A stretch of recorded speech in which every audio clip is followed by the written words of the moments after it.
There's only one thing on this earth more powerful than evil, and that's us.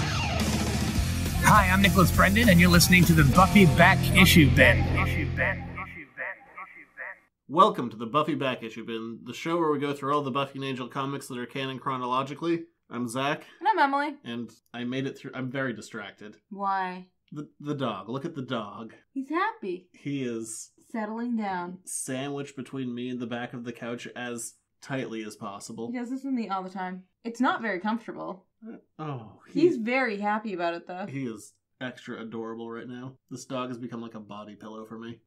But he's very distracting. I hope that sigh caught on mic. A lot of his noises catch on mic. Oh, buddy. Sometimes we acknowledge them. Sometimes I try and cut what I can, but other times I just can't because it's while we're talking, you'll just hear a little yipping while we're speaking. Oh, because he falls asleep. Yeah, he'll just be talking about something. Because he's a good boy. Talking about like the seriousness of like abortion and that, and you just hear. Oh, it's because he's a good boy. Cat is angry that I took away his pillow and is glaring at me angrily. He loves that pillow. He's also needing the papazan. I know. One of the funnest words in the English language. Papazan. Papazan. That's like empirical. No. Also, no one ever sits in that papazan. I used to. So much. You did. Now the cat owns it. He likes it. No, he likes the pillow that lives in it that you took from him. That's why he's needing the papazan now. He's like, you took my pillow. What are we doing? Why are we talking about the animals? No one can see them. They're cute, I promise. The cat has a skull collar because he's hardcore. He's the least hardcore cat you've ever met. He watched a spider for a while and then didn't eat it. Yeah, while we were setting up, just looked away. Spider intimidated him. This week, we are talking about the arc Welcome to the Team. Written by Andrew Chambliss with pencils by Georges Genti, and I think to date, probably his best work. It looks great. Yeah, that's also Andrew Chambliss, his best work to date, at least on this series. Spoiler alert, I know where one of the pages from this arc lives. That's not why it's my favorite stuff, though. No, I know. I was just looking at some of the layouts and some of the use of perspective. It's really crazy good. It is, but that page happens to be at 210 Water Street. Oh, not in Maine, Hollowell. I mean, I have a good page, but... I know, I'm just saying. But, yeah. Just a fun fact. I don't know why I'm trying to, like, talk down my page. Like, it's fine. I don't either. I You were chose super excited when you got it. Yeah. Alright, moving on. We start Welcome to the Team with a friendly grr. There's two of them, actually. Nope, sorry, it changes to gar. And we have zompires attacking some civilians who are asking for help. What? His jaw is out of control. Most of the zompire ones have been. Yeah, no, it's not... It's the creature, not the art. Yeah. Yeah. No, it's just a terrifying thing. Something we see here, I'm not sure we've seen before, is we see the zompires siring other people, which I think is interesting. Siring through vampires always seem to be very intentional, and they seem to be selective about it, or drunk. And the way it's being portrayed here, it's going more on instinct than anything else, trying to increase their numbers. But this was more of an attempted siring, as our titular character comes kicking in. Buffy? Yes. I haven't learned her name yet. Phoebe Buffay, Vampire Lair.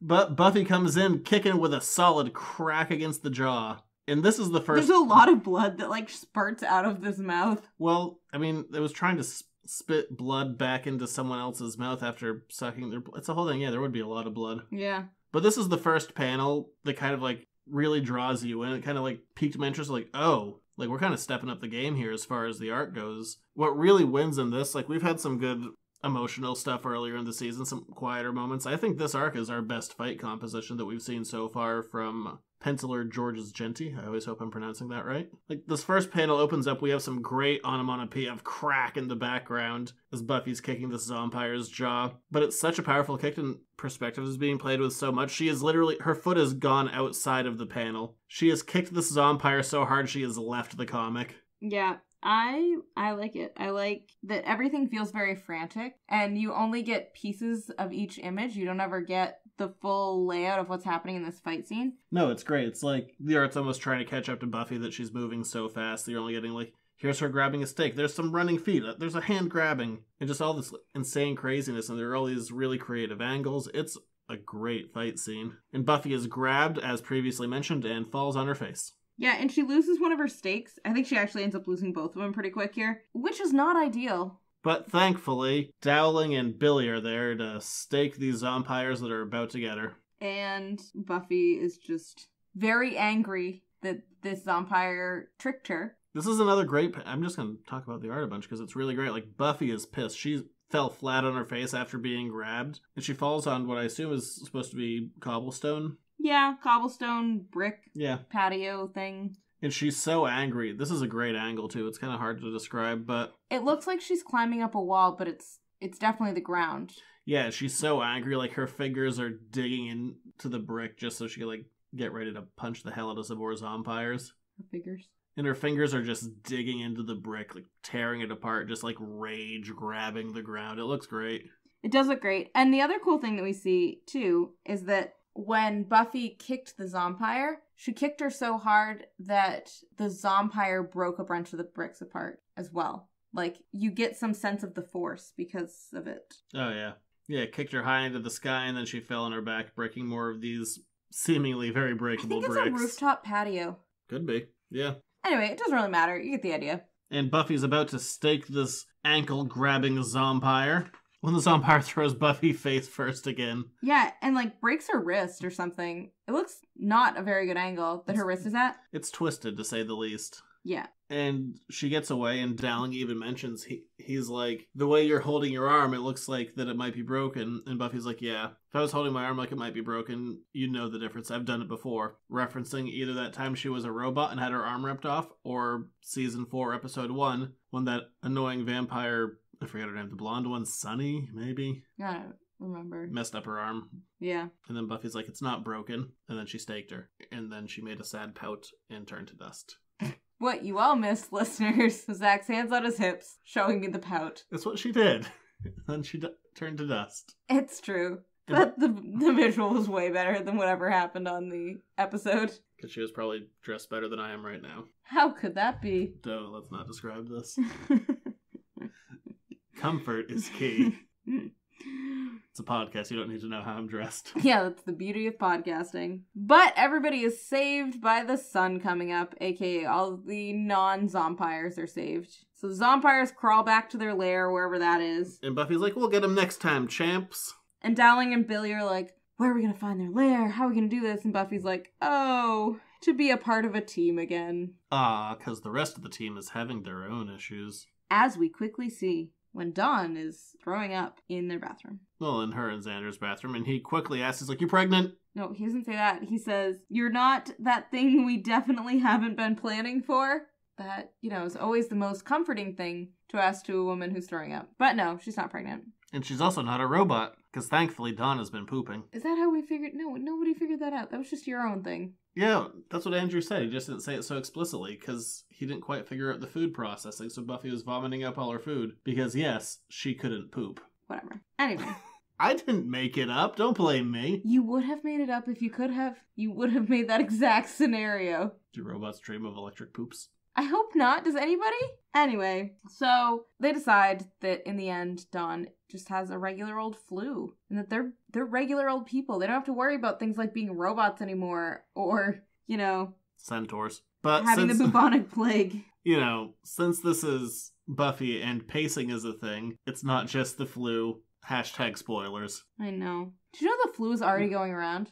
Doesn't surprise me. We've only been in school for like 7 seconds. But yeah, I mean, it can't be just the flu, because that'd be really weird in a story like this. Just like, Dawn gets sick. No biggie. That would actually be so much funnier if it was just like, there's this side part where Dawn gets sick, then she gets okay again, because it was just the flu. She took some Tamiflu. It was fine. Then we get a weird continuity thing. Buffy returns to her apartment where her roommate Anahita is going through her stuff, and she's like, oh, what are you doing going through my thing? She's like, I was looking for a shirt, nothing else, just a shirt. And then Buffy gives her money, which is not the thing I would do to people who were snooping through my things, but whatever. But she gives her the money that she got from Kennedy for the tin can job, except Buffy gave that money back. Yeah. Remember she handed her the check back? She's like, I don't want your money for services rendered. And we both had a public outcry about it. Now she has the money again. Apparently off panel, she's like, nah, I changed my mind. Give me the money. Kidding. I want the money back. I got off my high horse and realized that money is a good thing sometimes. Especially since I already did the work. Yeah, for services already rendered. Do you ever go to work and you're like, you know what, don't pay me this week? Never. Except if anybody were to do it, it would probably be me. So sorry about that. Yeah. Yeah. Oh well. Haven't done it yet. And so... That's why we work well together, dear. Why? Why? You have strong morals and care for others. Mm-hmm. And you have... The same. sarcasm. I do have that. It's not a moral thing. No, that's part of Miss Congeniality. Do you remember that movie with Sandra Bullock? Never saw it. Of course I didn't see it. You never saw that? No. Huh. Well, we'll fix that at some point. Just should have lied. You should have lied about that. Yeah, it's a great movie. Michael Caine's in it. Michael Caine? I don't know.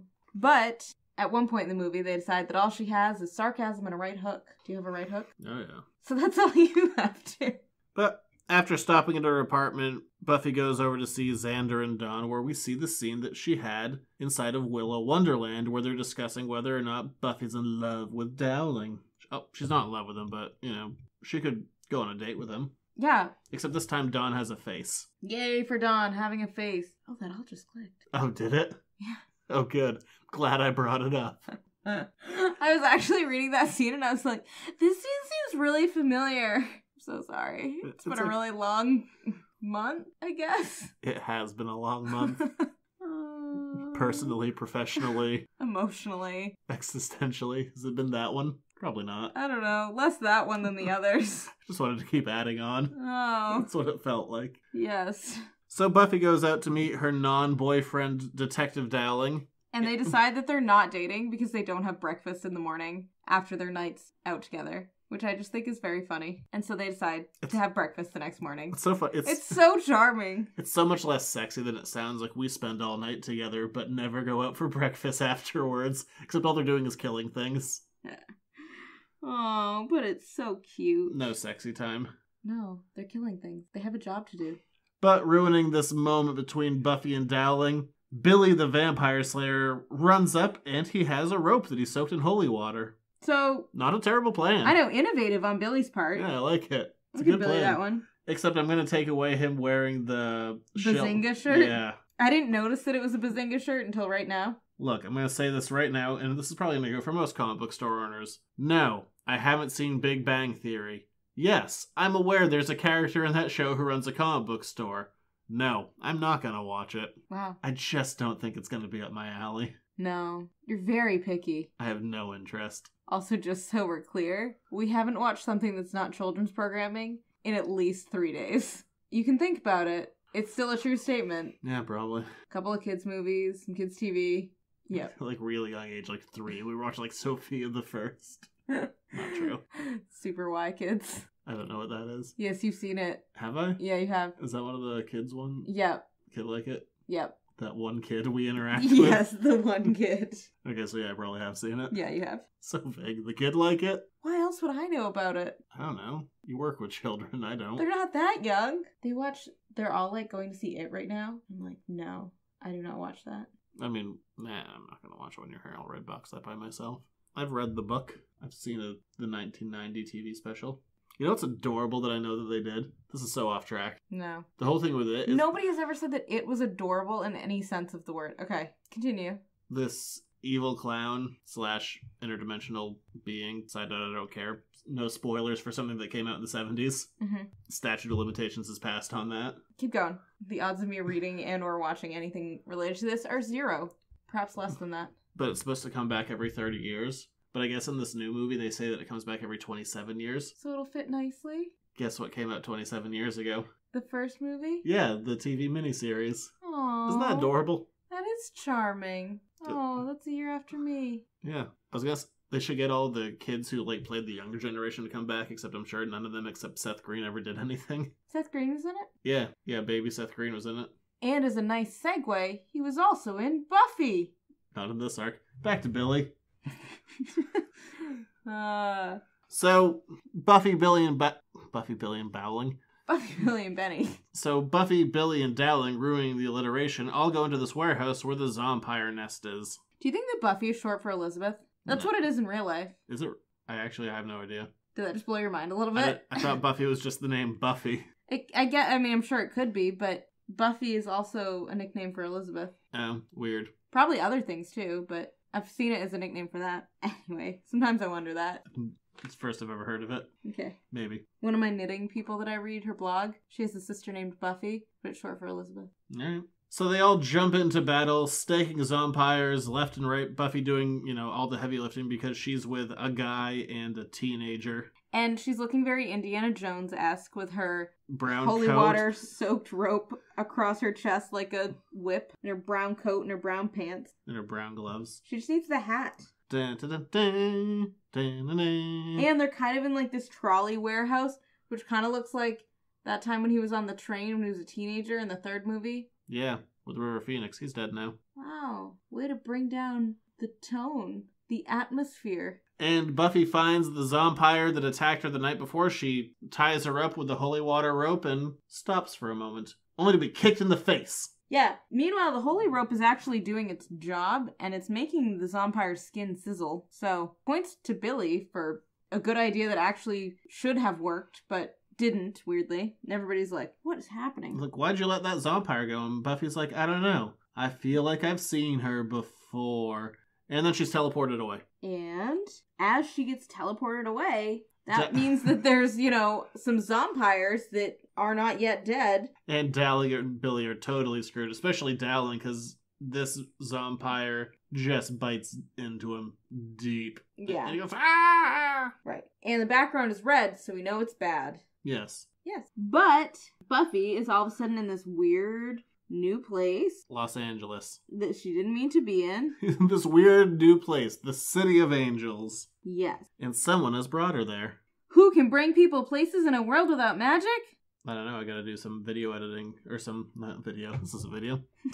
I have to do some sound editing to bring it on back. To bring what back? Oh, sorry, you never listened to the show. No. What was it? I do an effect on this voice. Oh, you do? Yeah. Fun? You've never heard of yourself as that? No. I figure I'm here in person for it, so that's a good listening scenario.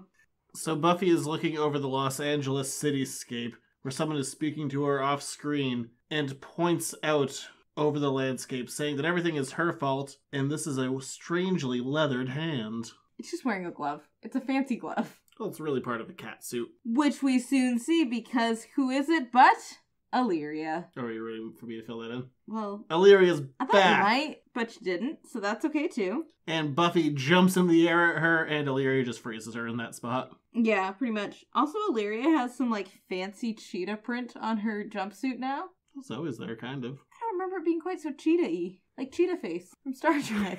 Tax. She has cheetah spots on her face. Her name is Cheetah Face. Actually, it was her neck. I think I called her Cheetah Neck. Anyway, this happens.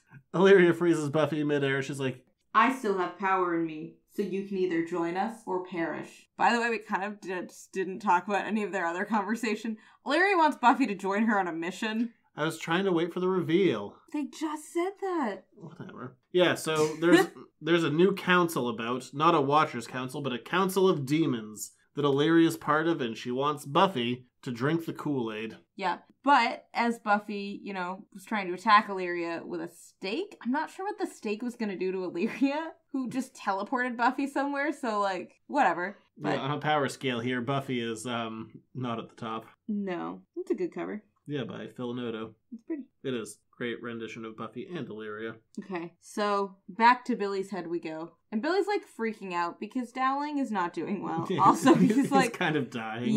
Yeah. Crazy Zompire, the one who grabbed Buffy, the one who's, super strong, is... ripping his neck out. Yeah, drinking from his jugular. Well, it's a good thing to do. And Billy doesn't know it's what... a good thing to do? Anyway. I mean, if you're a zompire, not in general, don't do it. I don't condone that action. And Billy's like, what do I do? Instead, the San Francisco Vampire Patrol shows up, and they're like, dust us, dust us. And they just kill them all. I thought you said dust us, dust us. What does that mean? I don't know. I didn't understand. I was hoping you would illuminate us all. No, they were just dusting them. I didn't want to say the onomatopoeia of paft, paft, paft, paft, paft. And now you did anyway, so it's the best of both worlds. I've been trapped in this corner. And so everybody's like, where's the Slayer? Where's the Slayer? And Dowling, as he's on death's doorstep, just whispers, we're gonna have breakfast. No, minus that last bit. I was gonna have Eggs Benedict. I love Eggs Benedict. The mimosa. You love mimosas more than I do. I do like mimosas, though. Yeah, I like a mimosa. It's not my favorite morning drink. then you're wrong. Okay, because you don't like my favorite morning drink? No, it's gross. Sambuca. Gross. Gross, gross, gross, gross. It tastes like licorice and nastiness. And I don't like coffee, and you drink them together, so you put all the things I don't like in one cup. Black coffee and Sambuca. It's a lovely way to start a Sunday. Give me sugar with a little bit of bubbles. And Buffy is questioning Illyria. She's like, hey, didn't Wesley shoot you with that cannon thing that took away all your power? I've heard about you. Angel and Spike told me. And Illyria gets real sassy. She's just like, my story did not end with the vampires. Deal with it. Wait, do you do the weird Illyria voice for yourself? Only when I'm quoting directly. Emily just discovered that there's an effect done for Illyria voice. I didn't know that. And then we just spent 10 minutes scrubbing through an old episode so I could hear it. They don't know that. Well, now they do because I just told them. You're ruining but the mystique of the podcast, making it all I seem laughed so at natural. my old jokes, so good for me. So glad you Also, did I so had funny. the same ones that popped in my head before I said them on the podcast. So again, good for me. I think I only got to the Illyria voice I did once on myself. Usually I make you read the dialogue. You really do. Yeah. Well, because I had the effect thing going on. I try and stay consistent with characters sometimes. Yeah. I mean, there's not a good female to male ratio with characters always, so sometimes we get to play multiple parts. I'm sure they've realized it at this point. Yeah. Nobody's like, which one of them is that? I'm so lost. 36 episodes deep, yeah, they just figured it out. But Illyria teleports Buffy once again to this council that we've never seen before. There's a big fat flying green Buddha, a little girl with a red balloon, very fitting. It is out in theaters still probably, breaking records. Probably still is. Probably. 6 weeks later. Some kind of wizard, a big old lizard to go with the wizard. Nope, it's a green anteater, so get it right. Oh, yeah, there you go. Not Groot. And D'Hoffryn. And a lady in a Victorian dress. Yeah, D'Hoffryn's the most important. You don't really need to worry about the rest of them. Well, they're kind of fun. He's the only one with any personality, mostly because we know him. Yeah, and he's like, oh, hey, Buffy. Buffy's like, I hate you. Like, why am I here? Terrible D'Hoffryn voice. Oh, sorry, what's yours? I guess just this voice. Okay, cool. Me saying so things. much better. Yes. But I'm not like, hey, missed you. Pretty much, that's what he said. Still a vengeance demon. Yeah, that's exactly what he says. We have a colorful past, don't we? This meeting has nothing to do with you and me, Slayer. Yeah, I don't think they've seen each other since he killed Anya's best friend in front of her. Aww, poor Anya. Well, she's dead. You're no fun. So is her best friend. You're very depressing tonight. I am not. You keep bringing people who are dead. Keep Oh being yeah, like, River Phoenix. they're dead. Well, one of them's real and two of them are fictional, so one is sadder than the others. That's true. But the real one you brought up first. And they basically say that they need to protect this world because Buffy screwed it up because magic's gone. And they're like, oh yeah, you screwed it up in more ways than one because there's also something else coming. The Siphon! Yes. Also, as a side note, you did not bring this up, but there's a little girl holding a balloon, Yes, a big I red did. balloon. You didn't mention that the balloon talks. It's not the little girl that talks, it's the balloon. I was gonna get there. The little girl is the glamour. The balloon is the real thing. I love that. That's so actually do my I. favorite thing about this entire process. I do think it's very interesting too, yeah. They're like, stop screwing up, Buffy. First you ruin magic, then you don't kill this guy. What else are you gonna do that's wrong? Have your not boyfriend die in a hospital because a zombie sucked his blood? I don't really have a good answer for that. Yes. Buffy doesn't know that part yet, so not that one. Actually, what I was staring at right there is that we switch scenes back to Dawn and Xander, and Xander is sleeping with his eye patch on, first of all, which I found weird, and then when Dawn's coughing wakes him up, he just switches his eye patch to the other eye, like that's somehow gonna make the coughing go away, and so now his good eye is covered by the eye patch, and the bad eye is out to the public. Exposed, yeah. Yeah, it's just very confusing. I didn't notice that the first time through. Xander essentially does earmuffs over his eye. I mean, I kind of get that. I can hear better when I have in my contacts or glasses. Because it's kind of hard to tell with the coloring if lights are supposed to be on or not. Maybe he's just trying to protect himself from light. Maybe. Who knows? It's hard to tell, honestly. But anyway, Dawn is not getting better. So she goes to drink her NyQuil, and Xander gets mad and actually accidentally, I think, backhands it across the room. He definitely does not accidentally do it. He 100% intentionally just whacks it out of her hands. Also, he's sleeping in a shirt that has a giant barcode on it. But I do like how you tried to just assume the best of Xander. Like, he wouldn't intentionally hit that bottle out of her Why hands. would somebody intentionally hit a bottle of medicine out of somebody's hands? Here's a weird thing, too. So Xander hits this NyQuil or equivalent out of Dawn's hands as hard as he can, and it shatters on the floor. When was the last time you had glass medicine? You mean medicine in glass bottles? Yes. Or just glass medicine. I feel like that's a medicine. bigger issue. Back in 1932. Don't have that. And Xander, once again, teetering on the edge of domestic abuse, not for the first time this season. Goes out to the couch to go to bed. As well he should. And What's really weird is, like, he goes to bed and he feels very peaceful. Like, there's a tiny smile on his face. He's like, I almost just hit my girlfriend. my sister used to get mad at me when we slept in, like, places like a tent or something where she could see when I was falling asleep. Because I used to fall asleep smiling. She would get so mad at me. She'd, like, wake me up because she was mad at me for falling asleep Stop smiling. being happy. I hate your joy. I was like, I don't even know what to do with that. And the phone rings and Xander yells and he's like, what? And we find out that Dowling is not good and they're trying to save him. They're giving him blood transfusions. They're just rushing him into intensive care. And Xander and Dawn run over to the ICU, where Dawn's in bad shape and Billy is sad because it's all his fault and he lost the Slayer. Yeah, poor Billy is not always, I don't know. In this arc, he doesn't actually do anything wrong, but he's in the wrong place at the wrong time for everything and then feels like it's all his fault. And Xander's like, all right, we're here now. Get out of here, kid. So he gets out of there. And kid. literally, Billy runs out of the hospital. Billy out! And Xander kind of explains himself to Dawn. He's like, it felt like our lives before were going like 100 miles an hour, and it's been weird slowing down, and I've had trouble adjusting. And we're lucky that we got out of it, but, you know, good thing nothing weird is going to happen in our lives. Oh my god, Dawn just collapsed. Dun dun dun. Luckily, they're at a hospital, so that's helpful. Yeah, it's really convenient. It's Yeah. like that time that Riley's heart was going in overdrive when they were at a hospital. Yeah. So basically, just hang out in a hospital at all times. But we jump back to Buffy and her council friends. And there's a new demon who's part of the bunch now. I don't like this, because I went back and like, was that one there before? No. There's another demon that they just refer to as a matchstick demon. It looks kind of like a charred piece of wood that used to have green fire coming out of it. And it kind of emerges from behind them, even though the only thing that could possibly be behind them would be a sharp drop off of a ledge. Right, so maybe she can float? I'm not really sure. No, it's just inconsistent. Yeah. And she says that she met the siphon at his apartment. Like, she thought that the siphon was bringing her home to get lit on mystical fire. Weird. Because that's a fetish? I don't know. It's also not real. No.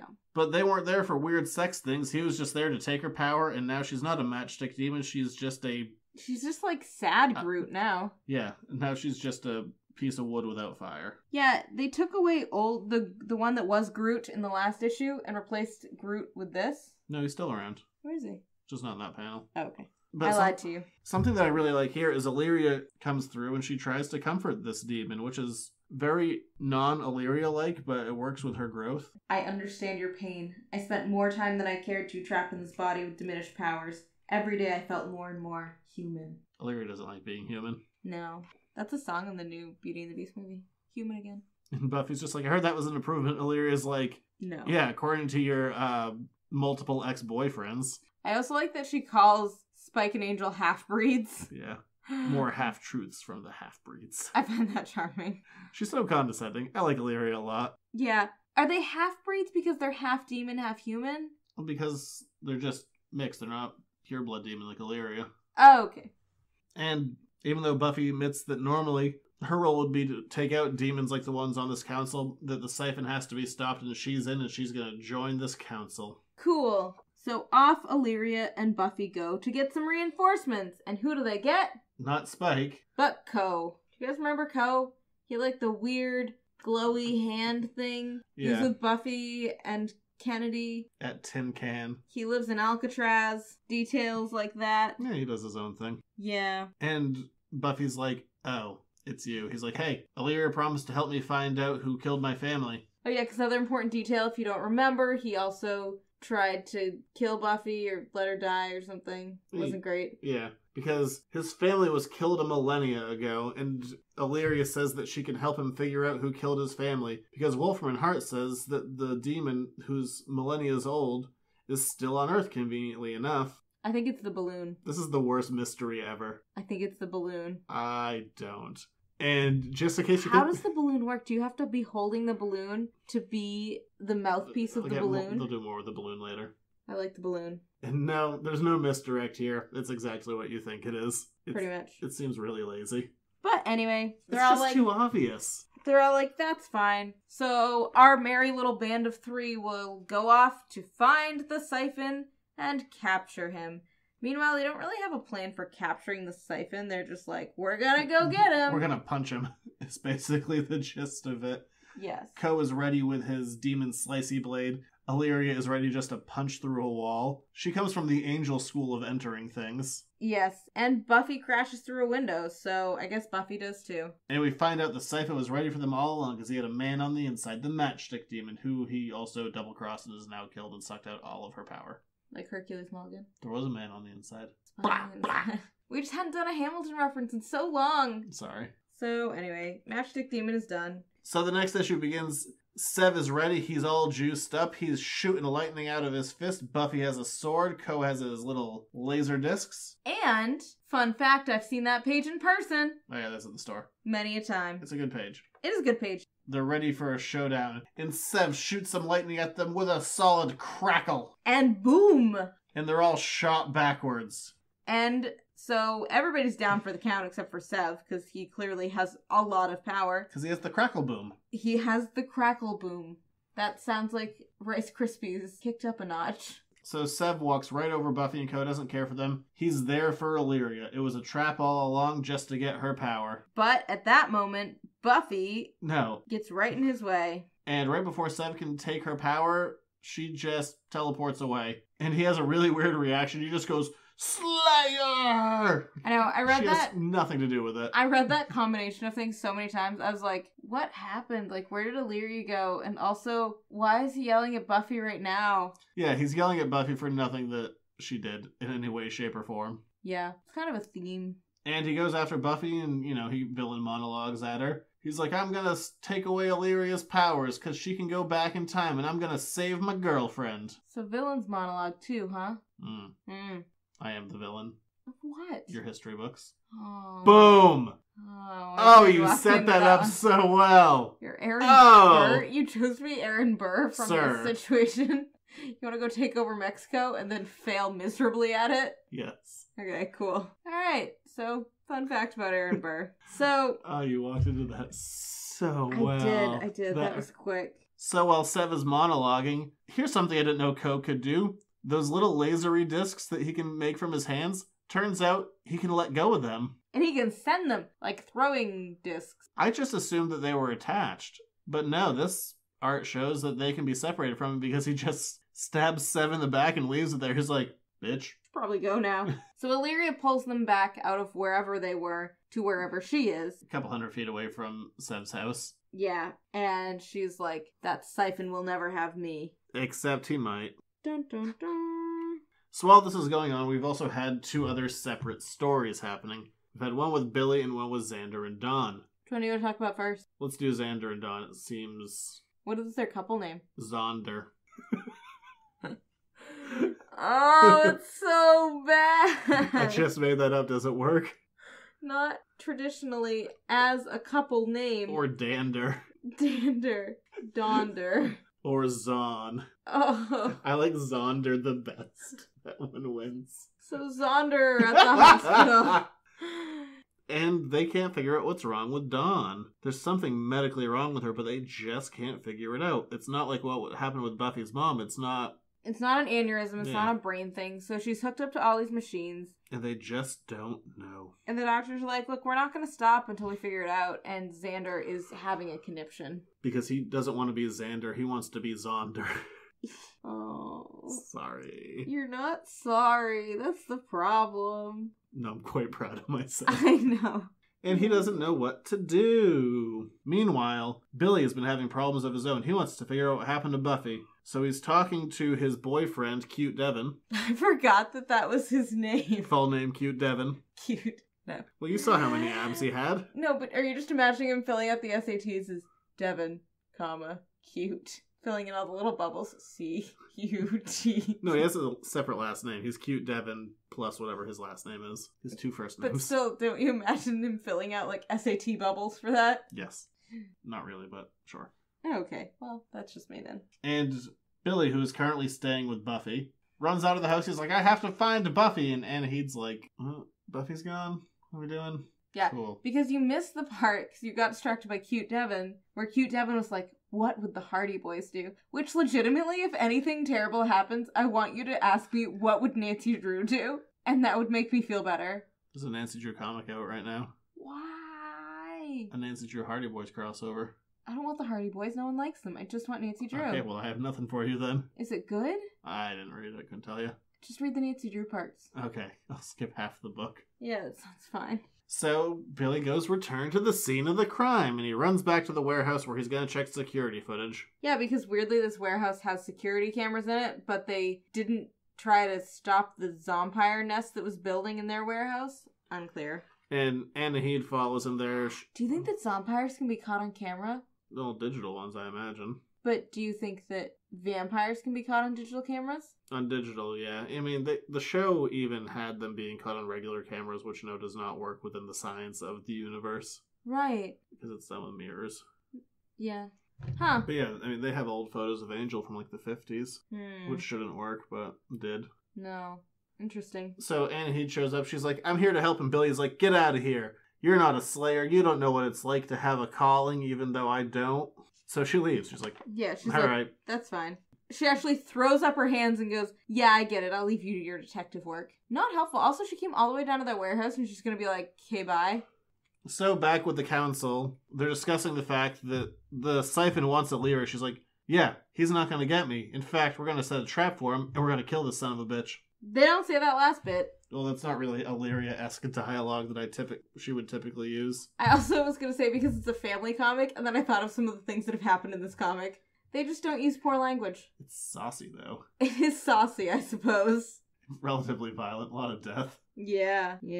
So they have a relatively simple plan. Illyria is going to go out, going to make it so Severin comes to her, and right when he's about to suck her power, she is going to teleport Buffy and Co., who are going to be in mid-swing, both sword and laser disc thing, and they're going to cut his ass down. Yep. Solid plan. Yeah, it actually is a good thought, because... It's a good murder plan. Well, murder. And also, Illyria has shown that she can teleport pretty quickly under stressful circumstances, so all good things. So off we go. So as this plan is about to be implemented, Illyria teleports herself off to go fight with Severin. The two of them have it out, and just as he's about to suck her power out, she teleports Buffy and Co., except Severin somehow screwed with that, kind of unexplained, and Buffy and Co. swish at nothing. Yeah, they get sent, like, to a party with a Ninja Turtle in Disney and Darth Vader? I guess they're at a con. They got sent to a con. I don't know where they are. It's definitely a con. I don't know what that is. It's really far away, but yeah, they definitely got teleported to a con. And Severin siphons off Illyria's power. And Illyria is now not human, but she's not powered. She's powerless. Dun dun dun. Meanwhile, with our other stories, Xander does the only thing he can think to do and calls in Andrew for his medical expertise. Yeah. Well, he really calls him in for his mystical expertise to see if it's something mystical. And Andrew basically says, it's not, there's nothing I can do. But I could potentially put her consciousness inside of this half-broken Buffy bot I have. Lying around. And Xander's like, sounds great. So they put on some scrubs and they sneak Dawn out of the hospital. And compare this to Star Trek IV, The Voyage Home. I don't know that one. It's the whale one. You do know that one. Oh, all I remember about the hospital was when they were in the elevator and the doctor was very upset that they still used chemo to combat cancer. McCoy? Sure. Bones. Leonard. Cohen? No. Who's Leonard Cohen? He's a dead musician. He died last year. Oh, that's really sad. Oh, did he sing that Hallelujah song? Yes, he did. You got there all by yourself. All by myself. All by myself. Okay, so they sneak her out. So, while that's happening, Billy is looking at security footage inside of the warehouse where there's no sunlight and there can still be zompires, instead of just moving this over to a flash drive. Poor choices, Billy. Also, how does Billy know how to do this? Because he's not, like, necessarily a computer geek, would you know how to get stuff off of random security cameras that you saw? Couldn't tell you. I don't know, maybe. I've never had to try. I brought my own USB cord. Is that all I really need? So, of course, because he's doing this in the warehouse where the Zompires are, the Zompires attack and they're about to kill him, and hey, twist, Anaheed's the Slayer, and she kills all the Zompires. Yeah, she's not just a Slayer. She's a really good Slayer, evidently. Yeah, the quick gist is, not all of the Slayers turned against Buffy after she destroyed the seed, and Anaheed was sent in to try and protect Buffy, and that's why she was going through, like, all of her things, and that's why she's been covering her rent and all other kinds of, like, funky business, was just to keep Buffy on the straight and narrow. So Anaheed is also a very good actress. And going back to Illyria, her power has been zapped, and so is all of her blue. Yeah, she's now fully Fred. Except not Fred. Still Illyria, just... Right, but Fred's image. Yeah, it looks fully Fred now, except for the cat suit. And she's had her powers diminished before, but she mentions that this feels somehow different. That it's just not... Yeah, this it's isn't not the case like her powers. power is weakened. It's like she gone. is powerless. And in her mind, she doesn't know how this is possible, because Fred's body is just supposed to be a shell. If the essence of Illyria is gone, then Fred should just drop fully. Right, but yet somehow everything is still functioning in Fred's body. Whatever could this mean? To be honest, I don't know if they had a plan at this point or not. But there's a magical answer. Yeah, and the balloon meets them, and it's like, hey, we're gonna have a meeting. Come on over, and it floats away. Yes. Illyria doesn't know what to do about this. She's like, well, we're gonna go back there, but they're not gonna be able to beat it. How are we gonna do this? And Buffy's like, there's only one way we beat this. My friends. We're gonna need some help from my human friends. Sure, Spike's gone, Angel and Faith are in London, Dawn's sick, and Willow's MIA. What friends? At this point, I don't think you actually have any. You know, Anaheed, I guess. Roommates. Yeah. Tumble and Root will help us now. Yay, Tumble. So we see Buffy's friends not doing much. Well, Andrew tries to transfer Dawn's consciousness into Buffy, and for whatever reason, it's not working. No. Also, the kind of weird part here is that because Joyce is dead, and Buffy's like MIA, that Xander just gets to make medical decisions for Dawn. Well, he also stole her body from a hospital, so felony. I guess. Yeah, is that a felony? I imagine it can't... Kidnapping? Hospital napping? Stealing someone from the middle of a hospital? That can't be legal. Dog napping? It's definitely not that one. It's also not hospital napping. What do we want to call it then? Patient napping? Abduction. Okay, well that's the real word, but I like mine better. Patient napping. Then we get a twist. Billy finally uploads the security footage to an iPad or some other device, and gets it away from the warehouse with the Zompires. Idiot. Weird thought. And he's looking at it around Dowling, trying to figure out what happened to Buffy, why she suddenly disappeared, and he takes it away, and she's like, hey, I know that girl. And what it is it's a former Slayer, which is really cool. This is the first time we've ever seen a Slayer turned into a vampire, or in this case, a Zompire. A zombie. So what would you call those three together? You're into naming things tonight. Slompire. That one was it's rough. Too many things. That one was rough. I don't know. That's too many. You did your best. Zompirer. You did your best. We're just gonna have to leave it at... Slayspire. It's too many things. You did your best. You tried hard. And wouldn't you know it, the person who is conducting these Slayer Zompire experiments is none other than... Dun dun dun! Simone. What was that? Simone. We were reading something today in class about a woman named Simone. Cool. No one listening to this will have any context for that. So sorry. So Buffy goes to find her friends, meaning Xander and an unconscious Dawn and Andrew, who's kind of a friend. Okay, here's my favorite part, is that she also brings Ko and Illyria, and they're just awkwardly hanging out, like, in the back quarter of Andrew's basement, where they're working on Dawn. She's like, here are my friends in leather. Friends in leather. Here are my friends without leather. Hope you guys have fun together. And Illyria kind of lays it out. She's like, this isn't a medical thing. This is all mystical. This entire essence is leaving the body. And it hits Xander and Buffy at the exact same time. And they just say, the key. Because Dawn is made of mystical energy. And now that there's no magic to hold her together, Dawn is literally fading away. Yeah, which explains the flu-like symptoms, which explains a couple other things. Yeah, like we had earlier that we didn't mention it, like Buffy forgot that Dawn was allergic to peanut butter, and Xander forgot Dawn's birthday a few arcs ago. So we've had people's memory of Dawn slowly slipping away, but no one ever noticed it as kind of a big thing. Right. The thing that bothers me about this is that the seed has been destroyed for months, and it's just now that the physical effects are showing up in Dawn. I'm totally cool about the really slow... There were only a couple of references. It could have been built up a little bit more than it was. I like the idea of it. I think it's a good plan. Oh no, it makes perfect sense. It just... I wish that we'd had scattered in these arcs a little bit, something about Dawn feeling a little bit under the weather, or Dawn still has those allergies, or something that makes it feel a little bit less like, all of a sudden, Dawn passed out. And Buffy, of course, feels immediate guilt. She's like, oh, this is happening because I destroyed the seed. And then Xander storms off. He's like, it's because you destroyed the seed! Yeah, so Xander goes up and punches a thing for a while until his hand bleeds and... Well, it shouldn't take that long. He punches cement with bare knuckles. That should be like one punch. Yeah, so he punches cement for a while, and then... He's like, it's all your fault. And Buffy's like, yeah, you know what? I'm getting real tired of that song and dance. If I hadn't destroyed the seed, Dawn would have died, and I saved a lot more people because of it, so get it together, man. But then Xander's like, no, I even mean before that. Like, it's all your fault before that. Like, you and Angel, that was all your fault. You could have controlled that. Keep it in your pants, Buffy. But they didn't. It was foretold for many Years. millennia.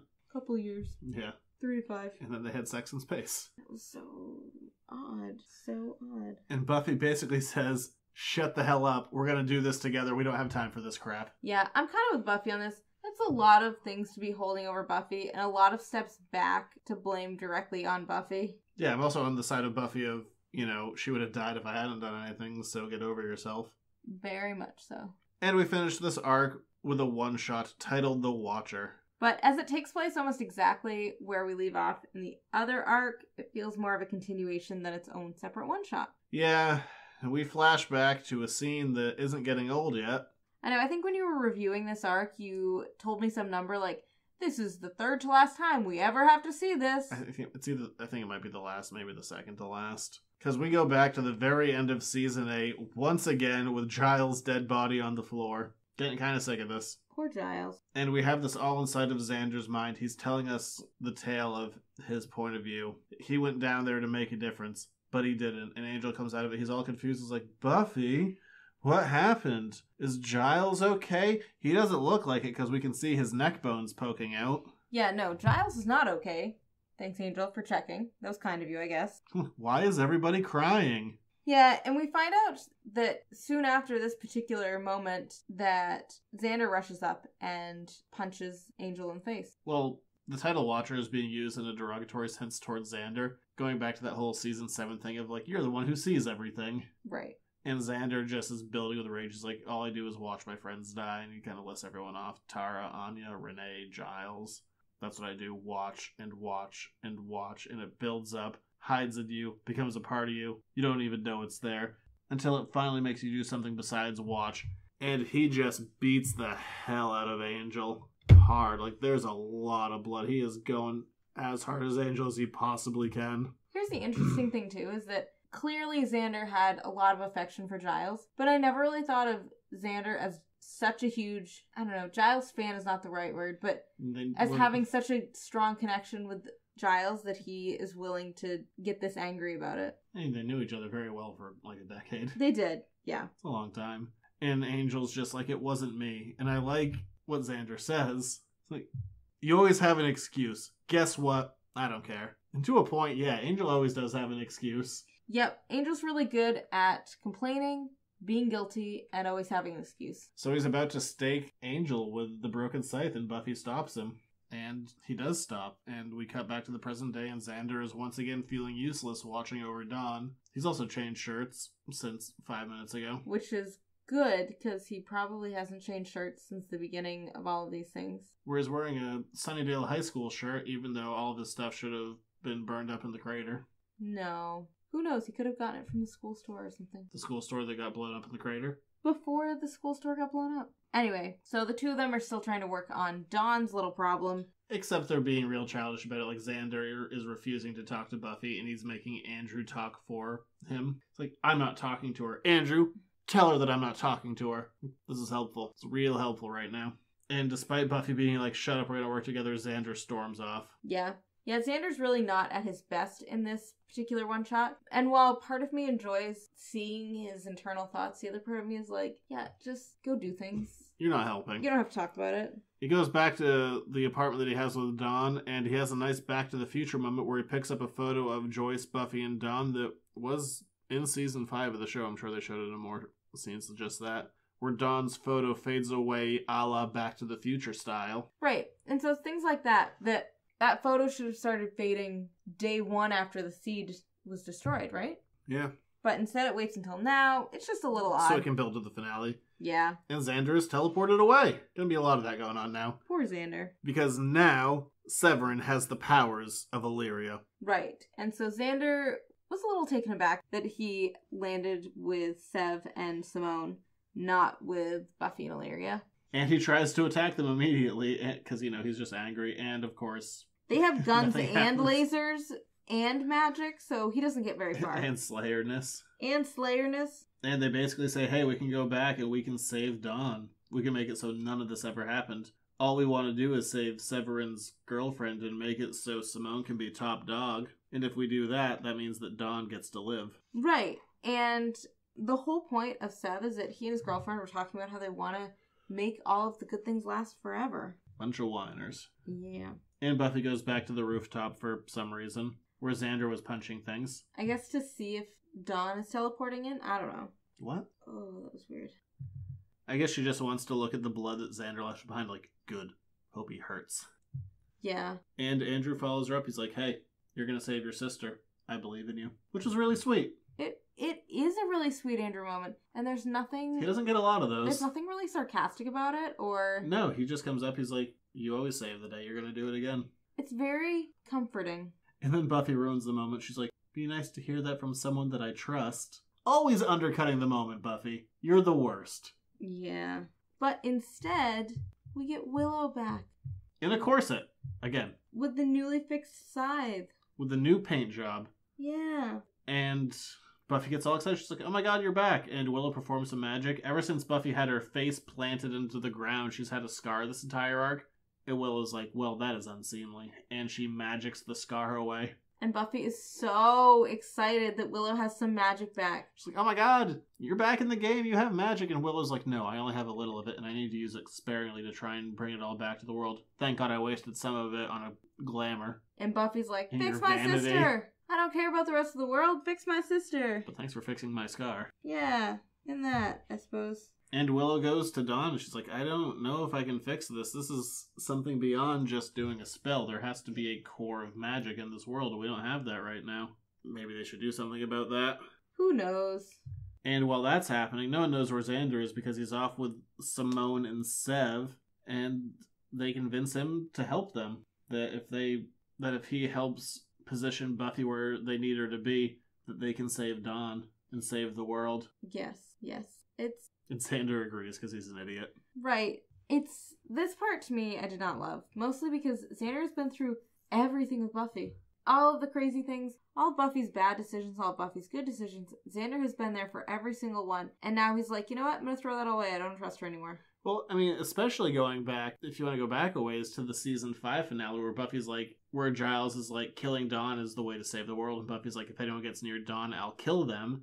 And then she literally dies to save her sister. Right. I think Xander should, place his eggs in that basket. The basket that's already died for her once. But no. It has repeatedly saved the world. He places them in Simone's basket. Yeah, so dumb call. Yeah. And that wraps up this arc. Illyria's over on the Buffy side of things. I love that we can do this in comics. Sev is working on a time travel plan. Xander has turned to the dark side. Dawn's on her way out.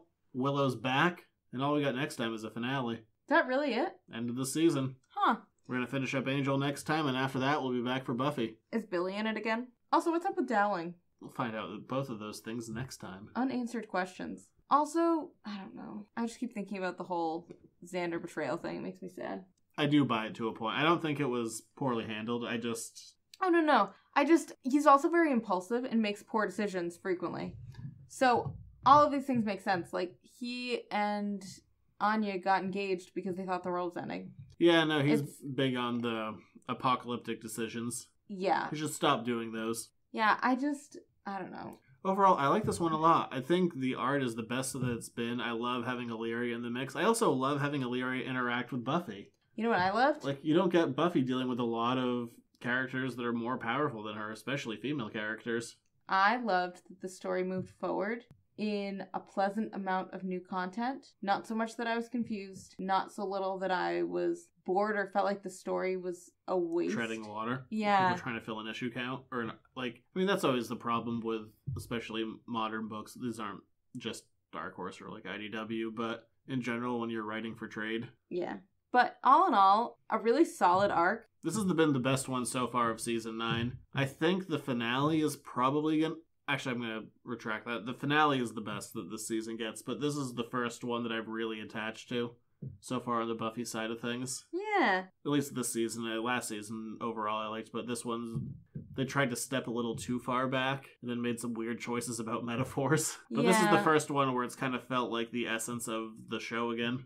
Yeah. In the right way. I liked it a lot. Yeah, and it's a hard line because it is an interesting thought to think about Buffy if she can't be a Slayer. Now that she has all this, what would she do? But they just took that line so far, forever, and I just got bored with it. But we're going to wrap up Angel next week. Until then, if you want to find the show, it's over on editorsnotecomics.com. Social media over on Facebook, Instagram, Twitter. If you want to shoot us a line, you can do that at editorsnotecomics@gmail.com. Patreon. I was getting there. Oh, sorry. That was the next thing. Sorry. I also messed up last time. What'd you say? For my editing. I think it was the last episode that I was cutting. I said, like, if you want to rate, review, subscribe over on YouTube, I mean, you can. The YouTube one's less important. iTunes is the more important one. That's what I meant to say. I thought it was weird at the time, but I was like... Did you actually notice that? I did. I didn't but catch I was like, it these young people with their things. My kids also told me that you don't get paid anymore for monetized views on YouTube unless you have more than 1,000 views or something. 10,000. 10,000. So get 10,000 of your closest friends to watch one of our videos, guys. Yeah. Sorry, I screwed up your spiel. Also, if you want to get the show a week early, find out how Angel and Faith season 9 ends. Patreon.com/editorsnotecomics. $1 a month will get you this show a week early every single week. And my other show, the Editors Note Comics podcast, a day early, because that one is just recorded the day before I cut it. So it's as current as you can make it. I throw it up literally as soon as it's done. Well, there you go. Hot off the computer. It doesn't get any fresher. I literally finish it and upload it to Patreon. So there you go. And then I wait 24 hours to put it up for the rest of the world. And I try and line it up for 24 hours. So? Try and be consistent. Look at you. I don't want to lie. Don't be like, you get it a day early. Then be like, you actually only got it 20 hours early. Ha ha ha. Anyway. I try and line it up if I can. Write to us. We'd love to hear from you. We'll be back next week. With Angel. Yeah, I already said that like 3 times. But that's what we're doing. So we'll talk to you then. See ya. Bye.